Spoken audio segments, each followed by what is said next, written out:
Bismillahirrahmanirrahim. Assalamualaikum warahmatullahi wabarakatuh.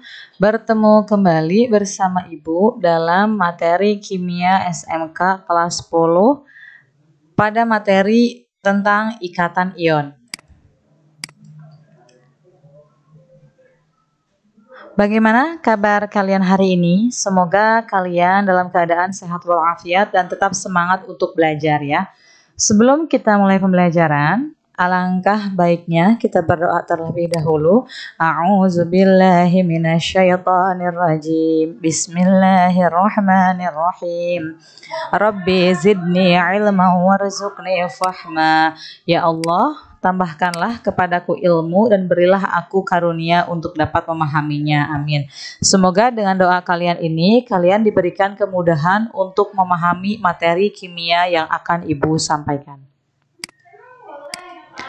Sebelum ke materi pembelajaran, Ibu akan membacakan kompetensi dasar yang akan dicapai pada 3.4, yaitu menganalisis proses pembentukan ikatan kimia pada beberapa senyawa dalam kehidupan sehari-hari. 4.4 mengintegrasikan proses pembentukan ikatan kimia pada beberapa senyawa dalam kehidupan sehari-hari dengan elektron valensi atom-atom penyusunnya. Tujuan pembelajaran yang akan dicapai, peserta didik dapat menjelaskan proses pembentukan ion pada senyawa ion berdasarkan unsur-unsur pembentuknya secara beraturan. Yang kedua, menunjukkan persamaan reaksi pada pembentukan senyawa ion secara mandiri. Peta konsep ikatan kimia. Ikatan kimia itu terbagi menjadi 4 ya. Ada di sini yang akan dijelaskan ada 3 bagian. Yang pertama ada ikatan ion, yang kedua ikatan kovalen, yang ketiga ikatan logam. Pada ikatan ion nanti akan dihasilkan senyawa ion. Pada ikatan kovalen ini terbagi menjadi 4, ada ikatan kovalen tunggal, ikatan kovalen rangkap 2, ikatan kovalen rangkap 3, dan ikatan kovalen koordinasi. Yang ketiga ada ikatan logam ya.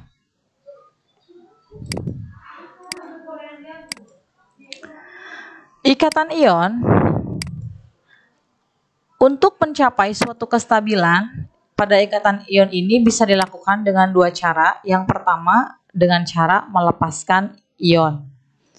Dengan cara melepaskan ion ini nanti akan terbentuk suatu ion positif. Atau cara yang kedua dengan cara mengikat ion. Nantinya akan terbentuk ion negatif atau yang disebut dengan anion. Ion positif bisa juga disebut dengan kation. Ya. Nah, ion positif dengan ion negatif jika direaksikan itu akan menghasilkan suatu gaya elektrostatik, yaitu gaya tarik-menarik antara 2 unsur yang berbeda muatan sehingga nanti akan terbentuk suatu ikatan ion.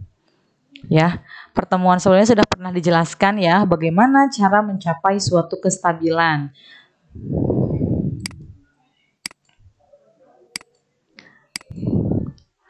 Ikatan ion ini terjadi antara unsur logam dan unsur non-logam.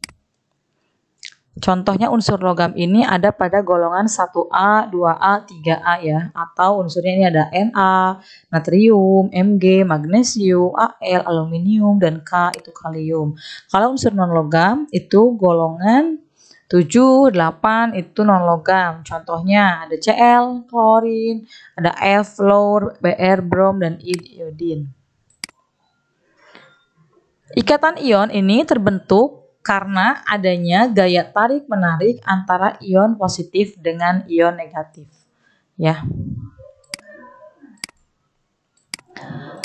Contoh ikatan ion. Misal, pada pembentukan ikatan ion NaCl atau natrium klorida. Unsur pembentuk NaCl yaitu ada unsur Na yaitu unsur logamnya dan unsur Cl yaitu unsur non-logam. Nah, kita buat dulu konfigurasi elektronnya. 11 Na, berarti konfigurasinya masih ingat ya, yaitu 2, 8, 1. Nah, elektron valensinya berapa? Valensinya adalah 1. Masih ingat kalau valensi 1 cenderung untuk melepas atau menerima? untuk melepas satu elektron supaya dia bisa mencapai kestabilan. Sehingga terbentuklah ion positif Na+. Kenapa ini plus 1? Karena dia melepasnya juga 1. Jadi di sini Na-nya plus 1. Nah, sekarang Cl, 17Cl konfigurasinya adalah 2, 8, 7. Maka elektron valensinya yaitu 7. Masih ingat kalau valensi 7 dia cenderung untuk melepas atau menerima? Dia cenderung untuk menerima. Supaya jadi 8, dia harus menerima berapa elektron? Menerima 1. Berarti dia menerima 1 elektron supaya mencapai kestabilan. Sehingga terbentuk ion negatif. Negatif berapa? Dia menerimanya berapa elektron? Menerimanya 1. Berarti jadinya Cl-nya -1. Nah, di sini ya. Na+ ditambahkan dengan Cl-. Di sini terjadi proses serah terima elektron. Jadi Na ini melepaskan 1 elektronnya, sedangkan Cl-nya menerima 1 elektron. Jadi ada proses serah terima elektron. Na menyerahkan elektron, sedangkan Cl menerima elektron. Nah, ini struktur kristal NaCl. Nah, persamaan reaksinya Na menjadi Na+ ditambah 1 elektron. Karena dia melepaskan 1 elektron, maka elektronnya di sebelah kanan. Na-nya positif, elektronnya bermuatan negatif, sehingga di sini akan menjadi bermuatan netral ya.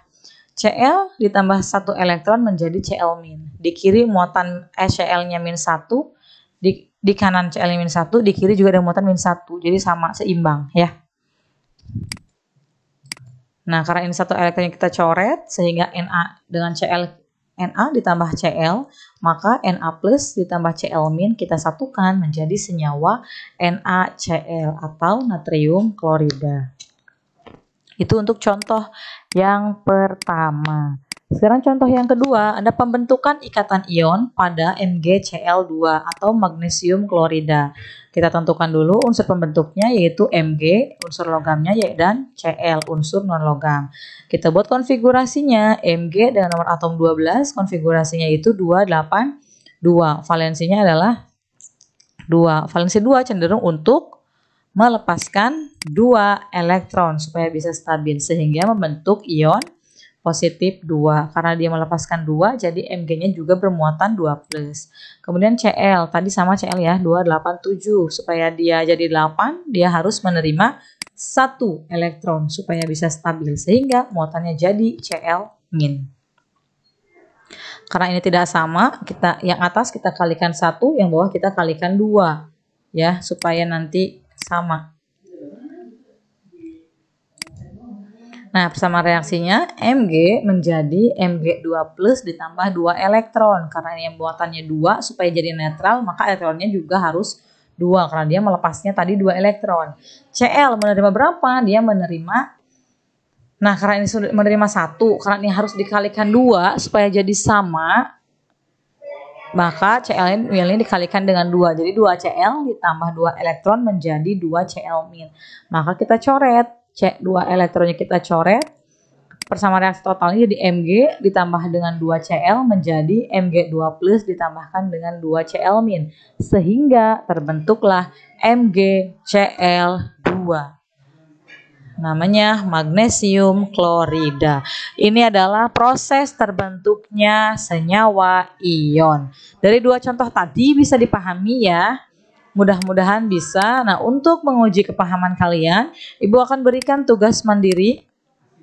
Yang pertama, jelaskan proses pembentukan ikatan ion pada senyawa. Yang A pada senyawa KCl, yang kedua pada senyawa AlCl3. Nomor atomnya sudah diketahui masing-masing. Tinggal kalian cari dulu konfigurasinya dan jawab proses pembentukan ikatan ionnya seperti apa. Nomor 2, tuliskan persamaan reaksi untuk soal nomor 1A dan soal 1B di atas ya. Mudah-mudahan bisa dipahami ya materinya. Ini boleh screenshot dulu tugasnya, silahkan dicatat ke buku catatan kalian. Semoga bisa dipahami. Kalau masih ada yang belum paham boleh ditanyakan. Ibu akhiri materi pada pertemuan hari ini. Wabillahi taufiq wal hidayah. Wassalamualaikum.